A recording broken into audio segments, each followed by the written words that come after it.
Fala galera, tudo bem? No último domingo, meu pastor pregou uma mensagem, uma das melhores pregações que eu já ouvi em toda a minha vida, porque trouxe um senso de responsabilidade com aquilo que é eterno. Parece que me trouxe de volta, assim, cara, uma mente eterna. A mensagem que o pastor trouxe, o título da mensagem, Se o Céu e o Inferno Existem, 3 pontos. Aí ele veio trazendo alguns pontos cruciais, totalmente basais, que muitas vezes a gente acaba deixando de lado, acaba se esquecendo dessas coisas espirituais, coisas sérias, coisas urgentes, porque muitas vezes nós acabamos esquecendo que o céu e o inferno são reais. E se o céu e o inferno são reais, se o céu e o inferno existem, a gente está vivendo de forma errada.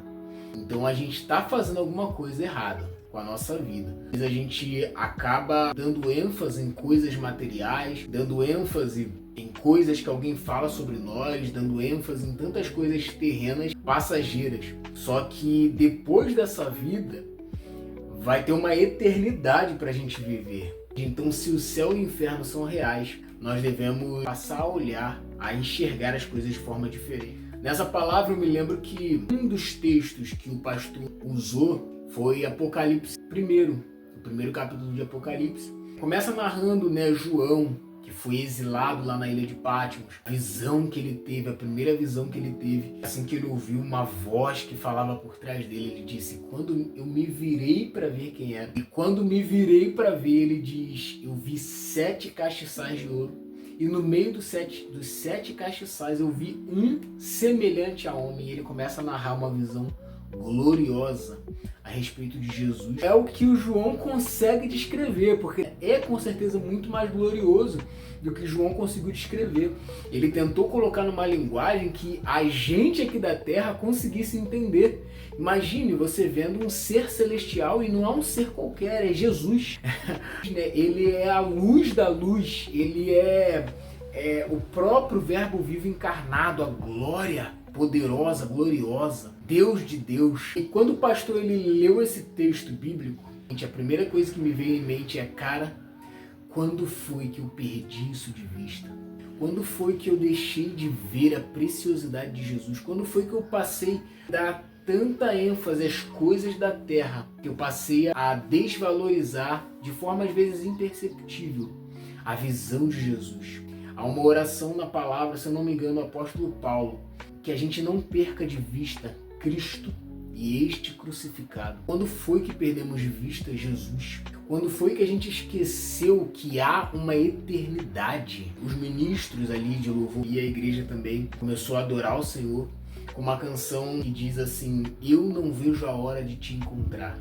Eu não vejo a hora. Cara, quando foi que a gente perdeu de vista essa fome, essa sede, Senhor, quando é que o Senhor vai voltar? Quando foi que a gente perdeu o Maranata no nosso coração? Às vezes a gente canta isso com a boca, mas quando foi que a gente perdeu isso no nosso coração? O Maranata, o eu não vejo a hora, quando é que o Senhor voltará? Há uma frase que eu ouvi do Tim Keller. A frase do Tim Keller é uma frase simples, mas, cara, mexeu profundamente dentro de mim. Ele diz, não perca o maravilhamento. As coisas que são eternas mesmo, esse olhar de Jesus, não percamos isso. Não se deixa perder o maravilhamento, não se deixa perder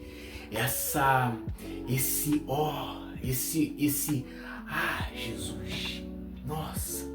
Não perca esse maravilhamento, essa visão de Jesus glorificado. Uma das coisas incríveis também que o pastor citou na pregação, ele contou brevemente a história dos morávios. Se você nunca ouviu falar dos morávios, cara, eu te desafio, pesquisa, cara, os morávios, a história dos morávios. 2 homens, 2 irmãos. Esses 2 irmãos, eles queriam pregar a palavra, foram enviados pelo Senhor para pregar a palavra a um grupo de escravos nesses lugares portuários, e eles queriam ir a esse lugar para pregar a palavra. Eles enviaram uma carta àquele senhor que escravizava aqueles homens, aqueles escravos ali, dizendo que queriam ir lá pregar a palavra. E aquele senhor falou, aqui nesse lugar só se entra escravo e só se sai morto. E aquilo que talvez aos olhos de muitos poderia soar como uma ameaça, algo que você nunca deveria chegar perto, para aqueles irmãos morávios soou como um convite. E eles então se venderam como escravos para aquele cara, para aquele senhor ou para aqueles senhores ali que escravizavam pessoas, simplesmente para pregar o evangelho. Quando foi perguntado a eles, por que vocês estão fazendo isso? E eles tinham em mente, em vista, o cordeiro imolado. O próprio João cita em Apocalipse que ele viu um cordeiro que parecia que havia sido morto. E os morávios, eles tinham essa visão de Jesus, o cordeiro que foi imolado. A resposta deles foi simples: é porque nós queremos que o cordeiro receba a recompensa do seu sacrifício. Cara, é um tipo de coisa, cara, que somente aquele que viu e tem os olhos na eternidade é capaz de fazer. Somente pessoas que têm os olhos no céu, somente pessoas que foram impactadas pela verdade da eternidade, que têm os olhos na eternidade, que não têm os olhos aqui na terra. Imagina, cara, eles estão se vendendo para morrer. Eles estão dizendo assim: nós estamos indo para lá para pregar o evangelho. Ah, mas vocês vão morrer. Eu sei, nós sabemos, mas não importa, que o cordeiro receba a recompensa do seu sacrifício. Ele se deu por nós, não importa. A gente vai dar a nossa vida para morrer, para nós é um privilégio. Por quê? Porque um dia o Cordeiro de Deus deu a vida dele para morrer por nós. Então que o Cordeiro de Deus receba a recompensa do seu sacrifício. Esse é o coração que aqueles irmãos morávios tinham, cara. Na cabeça deles, uma alma valia mais do que o mundo inteiro.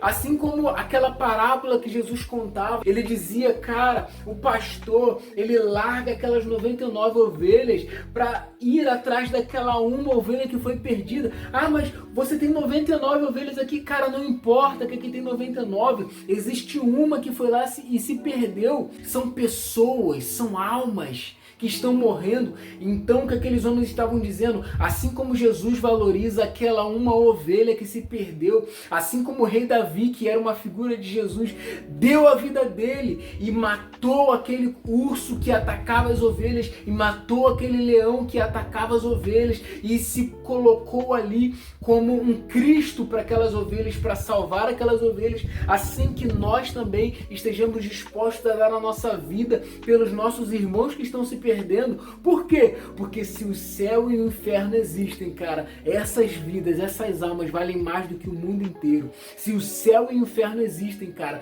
eu devo dar mais ênfase à minha santidade. Se o céu e o inferno existem, cara, eu devo levar a minha vida com Deus mais a sério. Se o céu e o inferno existem, eu não devo ficar correndo tanto atrás de riquezas materiais. Se o céu e o inferno existem, cara, eu devo buscar mais a santidade, eu devo buscar mais o reino dos céus. Eu não estou dizendo aqui que nós não devemos estudar, nos dedicar, procurar sim enriquecer por causa do reino de Deus, procurar sim ter uma boa vida. Por que não?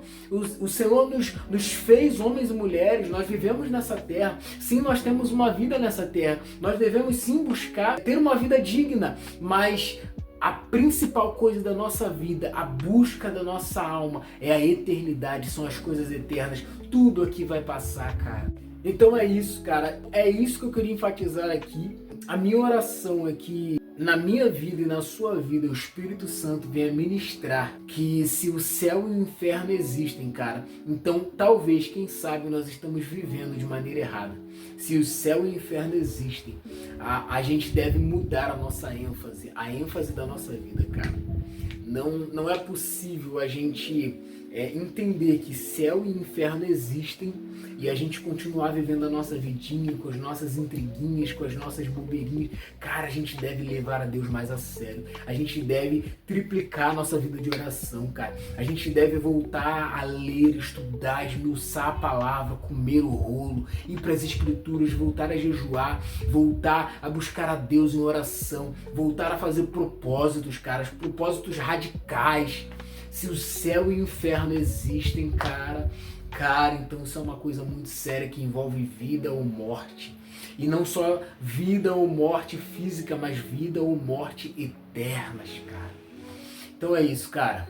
Fica com essa palavra, medita nisso. Vamos levar Deus mais a sério.